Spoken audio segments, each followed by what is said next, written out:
नमस्कार सम्पूर्ण मित्रहरूमा तपाईहरुलाई आजको यस भिडियोमा हामी महिलालाई कुन अङ्गमा छुँदा सेक्स गर्न आतुर हुन्छन् भन्ने जिज्ञासालाई लिएर आजको यस भिडियोमा कुरा गर्नेछौं।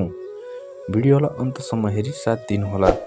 साथै हाम्रो यो YouTube च्यानललाई सब्स्क्राइब गरी सहयोग पनि गर्न नबिर्सिनुहोला। अब लागौं है त विषयवस्तुतर्फ।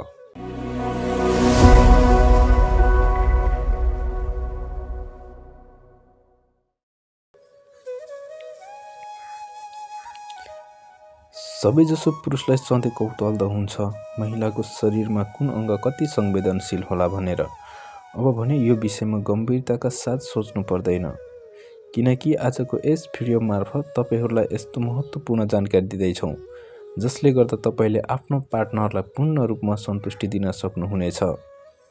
महिलाहरूको यी अङ्गहरूलाई ख्यालमा राखेर ती अङ्गहरूमा स्पर्श गर्दा महिलाहरू चाँडै उत्तेजनामा आउने गर्दछन्।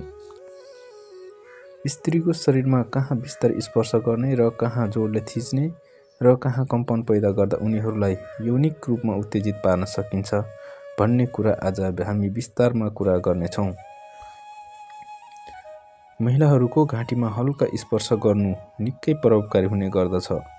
कुनै पनि महिलालाई उत्तेजित तुल्याउने सबैभन्दा प्रभावकारी उपाय स्तनको टुप्पो अर्थात् निप्पल चलाउनु वा स्पर्श गर्नु पर्दछ।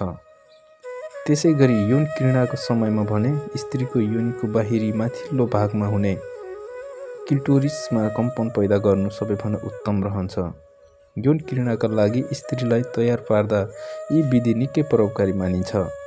तर माथि भनिएका कुराहरू स्त्री थाकेको बेला, ध्यान अन्यत्र बढिरहेको बेला वा अन्य तनावको बेला भने लागू नहुन पनि सक्छ। त्यसैले कुन अङ्गमा के गर्ने भन्ने कुरा बुझ्न जरुरी हुन्छ। जस्तै घाँटी, पाखुराको अगाडिको भाग र योनिको पछिल्लो भाग, योनि र गुदद्वारको सीमा क्षेत्रमा हल्का स्पर्श गर्दा महिलाहरू उत्तेजित हुन्छन्। क्लिटोरिस र निप्पलमा चलाउने गर्दा स्त्रीहरू उत्तेजित हुन्छन्।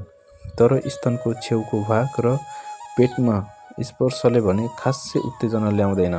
तर क्लिटोरिस र स्तनमा कम्पन पैदा गर्दा स्त्री सबैभन्दा उत्तेजित हुन्छन्। त्यसैले सम्भोग सुरु गर्नु अघि यौन उत्तेजना बढाउन गरिने विभिन्न यौन क्रियाकलाप प्राक्रिना फोरप्ले गर्नुपर्छ।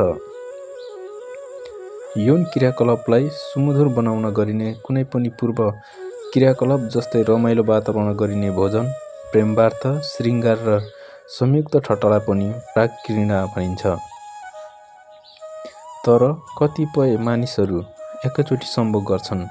यसो गर्दा पुरुष तथा महिलाको यौन प्रतिक्रिया चक्रमा भएको भिन्नताले दुवैमा चरम यौन आनन्द पाउन गाह्रो हुन्छ। यौन सुख लिने क्रममा तालमेल मिल्दैन।